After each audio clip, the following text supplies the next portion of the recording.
Olá pessoal, sejam todos bem-vindos. Vamos dar então início aqui à videoaula sobre mercado futuro. Ele já é um mercado onde há padronização dos contratos, os contratos possuem ajuste diário, isso significa que todos os dias vai ocorrer ou uma entrada de dinheiro na sua conta ou uma saída de dinheiro da sua conta. Você não faz a troca de fluxo de caixa somente no vencimento do contrato. Tá? Muita gente conhece esse mercado porque às vezes trabalha ou então é um investidor que tá trabalhando ali no mercado de índice, né? O pessoal fica comprando contratos para especular no Ibovespa, no IBRX, que seja. Geralmente a pessoa conhece através disso. Só que eu trouxe um outro exemplo para vocês sobre um caso de um produtor que está querendo fazer um hedge. Eu acredito que fica um pouco mais fácil de vocês entenderem, né? Então vamos lá, vamos começar aqui lendo o caso abaixo e aí depois eu passo as características para vocês. Então tem um produtor que vai colher 1.000 sacas de soja em um ano e gostaria de fixar seu preço em 50. Então se ele quer fixar preço, nós já sabemos que esse produtor ele está fazendo hedge. Beleza, está fazendo proteção. Então já vou até colocar aqui, tenho lá meu produtor, chapeuzinho bonitinho, ele quer fixar o preço dele a R$ 50, ele acha que a soja, ele está negociando uma soja daqui a um ano e está negociando 1.000 sacas. Beleza, 1.000 sacas de soja, sendo R$ 50 cada saca, beleza? Perfeito, e aí ele tem qual a expectativa? Ó, ele acredita que esse valor cobriria seus custos e que no futuro o preço será menor, então a expectativa dele é que o preço caia, ele tem medo que isso aconteça. Aí o primeiro passo, no caso, ele vai ser encontrar uma outra pessoa que esteja com uma expectativa inversa, que o preço suba. E aí eles fixam esse contrato. Até aqui muito parecido, né? A gente vai entender qual que é a grande diferença nesse quadrinho ao lado. Então tá, hoje quando eles fixaram o contrato deles de soja, o valor à vista era 40, mas eles estão negociando um contrato futuro. Então o que importa pra gente é o valor no futuro, R$ 50. Beleza. Hoje o produtor ele já recebeu 50 mil. Por que ele recebe 50 mil? Faz a conta. Ele não vendeu 1.000, ele não está vendendo 1.000 sacas de soja. É como se ele estivesse vendendo, mas ele ainda não colheu. Ele está vendendo algo antecipado, algo que ele vai colher no futuro. Mas ele vendeu 1.000 sacas. Cada saca é R$ 50. 1.000 vezes 50, 50 mil. O cara já recebeu isso daí hoje, tá? E o comprador ele pagou esses 50 mil daí hoje também. Beleza, então começou a valer esse contrato. No dia seguinte, no D mais um, né, depois de 24 horas, o valor futuro desse contrato alterou. Ele foi para R$ 53, então nós tivemos uma variação aqui de mais 3. O que vai acontecer de ajuste na conta margem de cada um desses investidores? Você tem um ajuste na conta do vendedor de menos R$ 3.000. Você sabe me dizer por quê? Por que vai sair R$ 3.000 da conta desse cara? Ó, presta atenção. Quando você vende uma coisa, ó, pensa assim, ele é um vendedor. Ele está vendendo a 50. Ele quer, agora que ele fixou o preço dele, ele quer que o preço caia. Para ele é melhor que o preço caia, porque se o preço cair para R$ 30, ele vai vender a 50. Ele ainda vai estar em vantagem. Então ele vendeu e o preço caiu, ó, ele teve lucro. Beleza, para ele fica perfeito. Só que se acontecer o inverso, ele vendeu a 50 e o preço subiu. Aí ele vai ter um ajuste contra ele, tá? Porque o mercado foi contra a expectativa dele. Então saiu 3.000 da conta dele e esses 3.000 foi para a conta de quem? Foi para a conta do comprador, que ganhou 3.000. Beleza. Aí no D mais 2, nós tivemos uma queda aqui em relação ao dia anterior de menos R$ 4. Aí, como agora o preço foi favorável ao vendedor, né, ao produtor, então lembra, posição vendida você lucra com a queda dos preços, posição comprada você lucra com a alta dos preços. Ele vendeu a 50, preço caiu, ele está em vantagem. Nesse caso aqui, a gente comparando com o dia anterior, aqui teve uma queda de R$ 4. Então entra 4.000 na conta do vendedor e sai 4.000 da conta do comprador. Então aqui ocorre essa troca de fluxo. Aí no D mais 3 nós temos aqui mais uma variação, né? Agora uma variação de mais R$ 3 aqui em relação ao dia anterior. Então como o preço subiu, sai 3.000 da conta do vendedor, entra 3.000 na conta do comprador. Então houve outro ajuste aqui nessas contas. Perfeito. Aí o que importa para a gente, daqui um ano, ou seja, quando vencer esse contrato, o que acontece? Aí daqui a um ano tivemos lá o preço de R$60. Aí vamos supor, né, que esse aqui tenha sido o dia anterior, tenha sido o preço de 52, aí foi para 60. Então nós tivemos uma variação aqui de R$8. Como subiu o preço? Menos 8.000 na conta do vendedor, mais 8.000 na conta do comprador. Beleza, pessoal? Daí eu coloquei aqui um esqueminha para a gente fazer então um resumo geral para você entender melhor como é que isso funciona. Então eles fixaram o contrato ali 50, aqui está o vendedor, aqui está o comprador, perfeitinho, bonitinho. No final das contas, o que acontece? O vendedor ele é obrigado a vender por 50. Claro, ele não vai dar a soja para o cara, não vai ter essa entrega física, vai ter só uma liquidação financeira. Então, como o preço do contrato de 50 foi para 60, nós tivemos um ajuste contra o vendedor.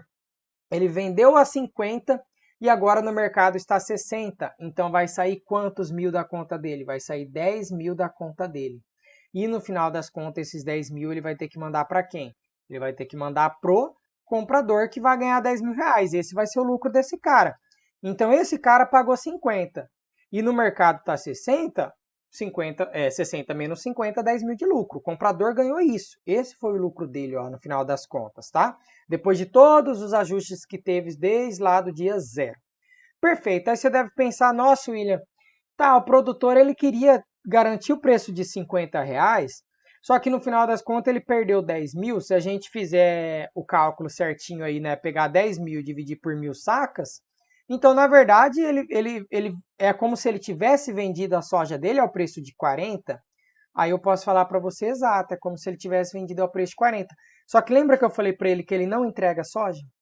Ele não entrega soja? Aí o que ele vai fazer? O que esse cara faz?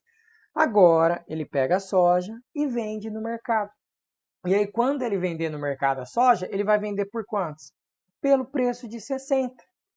Tá? Então, qual foi a grande vantagem desse cara? Ele perdeu R$10.000 aqui no mercado futuro, só que ele ganha R$10.000 no mercado à vista, que é o preço da soja naquele dia, dos R$60. Então, não muda nada para ele. Ele perdeu 10.000 aqui no mercado futuro, mas na hora que ele for vender a soja dele, ele vai ganhar mais 10.000. E aí, quando ele faz isso daqui, o que acontece no final das contas? Você teve o quê? A previsibilidade do fluxo de caixa desse cara.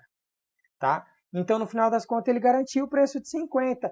Ah, entendi, William. Então, ele, na verdade, ele perdeu 10.000 no ajuste margem da conta dele do mercado futuro. Só que ele ganhou mais 10.000 quando ele vendeu a saca dele no mercado à vista. Perfeito, é exatamente isso que você tem que pensar. Então, no final das contas, ele garantiu o preço de 50. Era isso que ele queria desde o início. Perfeito? Beleza, pessoal. Eu tenho um outro exemplo ali para tentar tirar mais ainda dúvidas, tá? Então, contrato padronizado, ele tem esse ajuste diário, exige uma margem de garantia, risco de contraparte, que é aquele risco de alguém não honrar com seu contrato, não existe. Quem assume esse risco é a B3. Ela assume porque ela tem a exigência da margem de garantia, tá? E aí nós temos aqui uma diferença entre o preço futuro, esse daqui, preço futuro menos o preço à vista, ele é chamado de base, tá? Aumentou, você teve um aumento da base, significa que você tem um distanciamento do preço futuro e preço à vista. Geralmente eles caminham um pouco junto, né? Não é 100% óbvio, mas quanto mais distante está um do outro, quer dizer que eles estão mais discrepantes, tá? Então é conceito, precisa saber que a base ela é o preço futuro menos o preço à vista. Perfeito. Aí eu tenho aqui o exemplo 2 de ajuste diário. Considere um investidor que pede ao seu corretor para comprar 2 contratos futuros de ouro de dezembro na New York Mercantile Exchange, né? NYMEX, que é parte do CME Group. Beleza. Então o investidor pede para comprar 2 contratos de ouro. Aí eu vou considerar aqui o preço futuro atual do ouro, ele está em $1.450 por onça. Onça significa o quê? É a quantidade de gramas, né? Então você tem mais ou menos 28 gramas de ouro por onça, que é a nomenclatura do mercado. Aí você tem aqui o tamanho do contrato, 100 onças por contrato. Como ele está querendo 2 contratos, então ele vai ter que comprar 200 onças pelo preço de 1.450. Beleza, perfeito. Aí a gente vai lá, o corretor exige ao investidor, é isso que eu quero que vocês prestem atenção.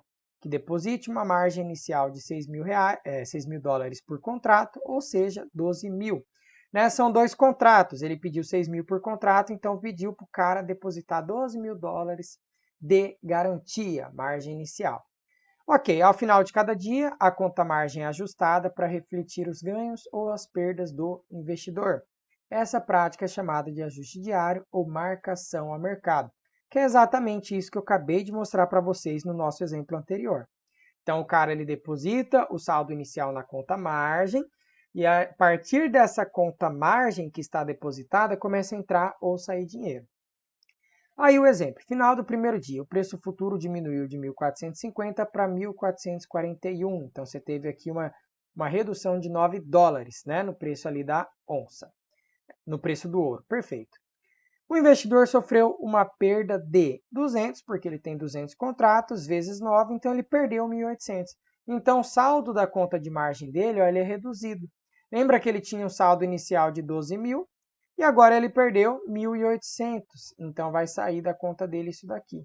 Esses 1.800 que sai da conta dele vai para outra ponta lá, para outra pessoa, para quem está comprando lá no caso, né? Então a conta dele agora fica somente 10.200. Beleza, então definição formal, ó, ajuste diário não é simplesmente um arranjo entre corretor e cliente. Quando há redução no preço futuro, tal que a conta margem do investidor com posição comprada é reduzida em 1.800, a conta na corretora do investidor pagará à Câmara de Compensação da Bolsa os 1.800. Esse dinheiro é repassado a outra parte com posição vendida. Então é exatamente o exemplo que eu mostrei aqui para vocês. Ó. Um repassou para o outro os 10 mil. Né? Nesse caso aqui o preço tinha subido, o vendedor repassou 10 mil para o comprador. Tá? E aí, nesse caso, nesse outro exemplo aqui dos 1.800, a mesma coisa. Margem de manutenção. Garante que o saldo na conta de margem nunca será negativo. Manutenção, ó, é o mínimo que você tem que manter lá. Então, essa margem é ligeiramente menor que a margem inicial. Se o saldo na conta de margem ficar abaixo da margem de manutenção, o investidor recebe uma chamada de margem e deve completar a conta até alcançar o nível de margem inicial, antes do final do dia seguinte. Isso eu quero que vocês anotem, tá, gente? Presta atenção aqui. Eu tenho a margem de manutenção. Começou a sair dinheiro da minha conta, a corretora ela vai falar assim, William, você está perdendo dinheiro? E eu estou pensando, né? Penso eu aqui, corretora, que talvez você não honre com seu contrato, eu exijo de você que você deposite mais dinheiro aqui, tá? Para você manter essa sua posição. É assim que funciona. E aí, se você não depositar o dinheiro até o final do dia seguinte, ó, igual está aqui, a própria corretora te tira da operação. Você sai dessa operação que você tinha feito, desse contrato que você tinha feito. Então, isso é garantido, ó, que o saldo nunca fique negativo por conta dessa margem. Então, por isso que eu digo aqui, ó, que o risco de contraparte é da B3. Porque a Bolsa assume esse risco, ela diz, olha, eu garanto que não vai haver quebra de contrato. Tá? Isso sempre, eu vou garantir isso daí sempre. Por quê? Porque eu exijo a margem de garantia. Se o investidor ele não manter uma margem de manutenção mínima, eu tiro ele dessa operação. Tá? Beleza? Então eu trouxe 2 exemplos aqui, só para você entender essa questão do ajuste diário, para você entender como é que funciona isso na prova. Tá? Então você é interessante fazer a comparação entre mercado a termo, que não tem ajuste diário, que não é padronizado e que só ocorre troca de fluxo em um único momento futuro. E no mercado futuro, que de fato ocorre o ajuste diário, o contrato é padronizado, e que ele vai ocorrer ajuste todos os dias, né? Entra e sai dinheiro todos os dias da sua conta. Ah, William, como assim contrato padronizado? Se você entrar lá no site da B3 e pesquisar pelos contratos futuros, você vai ver lá que tem ouro, tem soja, tem café, tem boi gordo e por aí vai. E você vai ver que ele especifica exatamente a qualidade da soja, a quantidade de soja, quanto que representa uma saca, ele representa o tamanho, tudo bonitinho. Então, por isso que fala que é padronizado. O boi gordo tem a quantidade de arroba, que é lá certinho o contrato. É tudo padronizado, tá? E aí, para a gente finalizar aqui, um exercício sobre mercado futuro, só que não envolvendo soja, milho, boi, algodão, nada disso. Envolvendo agora índice Bovespa, porque existe também o mercado futuro sobre o índice, né? Como que funciona? A gente sabe que o Ibovespa ele é formado através de pontos, né? Nesse exercício aqui, ó, a gente está falando que um investidor comprou 10 contratos de índice futuro, Ibov futuro, a 85 mil pontos, realizou a venda no mesmo dia desses contratos com 89 mil pontos. Qual será o imposto de renda retido na fonte dessa operação? Beleza, vamos lá. O índice futuro ele funciona da seguinte forma: cada um ponto que oscila aqui equivale a R$1. Isso quando eu estou falando do contrato cheio, né? Porque muita gente às vezes pode estar assistindo essa aula e aí opera mini índice. Eu não estou falando de mini índice, eu estou falando de contrato cheio, que é o Ibovespa futuro mesmo. O contrato cheio, um ponto equivale a R$1. No mini índice, que é o mini contrato, né? Mini contrato, a gente pega esse índice Bovespa aqui, divide ele por 5, né? Essa quantidade de pontos aqui divide por 5, e no final das contas, um ponto equivale a 20 centavos. Aí o que acontece? Se a pessoa ela vai lá e compra, né? No nosso exemplo aqui do exercício, 10 contratos a 85 mil pontos, o que vai acontecer se esses pontos aqui oscilarem, digamos, para 85.010? Pô, são 10 contratos, oscilou 10 pontos, cada ponto vale R$1. Né? Se oscilou 10 pontos, então tenho R$10. Como eu tenho 10 contratos, então essa pessoa aqui ela vai ganhar quantos? Ela vai ganhar R$100 de lucro, tá? Então é assim que funciona, tá? Só para você entender melhor ainda. Então vamos colocar aqui que oscilou até 85.050.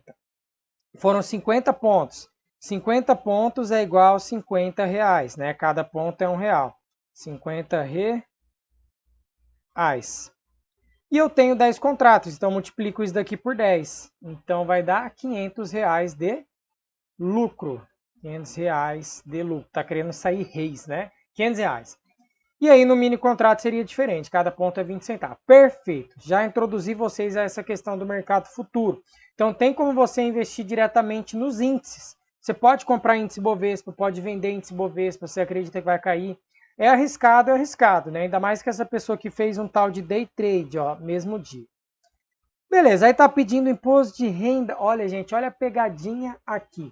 Ao invés da questão colocar IRRF, que aí fica fácil de você identificar, ela colocou IR e depois escreveu retido na fonte.